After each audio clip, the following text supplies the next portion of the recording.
November 30వ తారీఖు నాడు ముఖ్యమంత్రి మహబూబ్నగర్లో చెక్ ఇచ్చిండు. ఇగో ఇది థర్డ్ లిస్టు, నేను 2750 కోట్ల చెక్ ఇస్తా అన్నాడు. నవంబర్ 30 పోయి ఇవాళ జనవరి 22, 2 నెలలైనా చెక్ పాస్ కాదు. అంటే డమ్మి చెక్ ఇచ్చినావు రేవంత్ రెడ్డి, నువ్వు ఉత్తుత్త చెక్ ఇచ్చినావు. అయింది ఇంత మోసం ఉంటుంది. నవంబర్ 30 నాడు 2750 కోట్లు రైతులకు ఇస్తున్నా, ఇక పడుతున్నాయి రేపు పొద్దుగాల బ్యాంకులో అన్నాడు. 2 నెలలైనా చెక్ పాస్ కాదా? అంటే ఉత్తుత్త చెక్ ఇచ్చినావా? నీ చెక్కు చెల్లలేదా? చెక్కు బౌన్స్ అయిందా?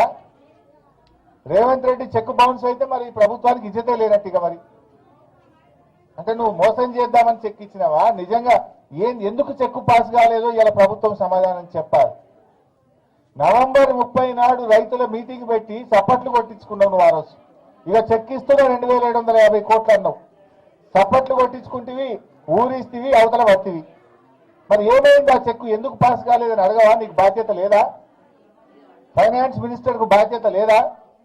ముఖ్యమంత్రికి బాధ్యత లేదా? ఏమైంది ఆ చెక్కు? లిస్టులో పేరు వచ్చి కూడా 2 నెలలు అయింది, మాకు డబ్బులు పడలేదు అని గ్రామ సభలో పాపం మా రైతులు అడుగుతా ఉన్నారు. మా బాలయ్య అడిగిండి, ఇప్పుడు నన్ను మా సుధాకర్ అడుగుతున్నాడు, ఎప్పుడు పట్టాయి సార్ పైసలని అడుగుతున్నాడు.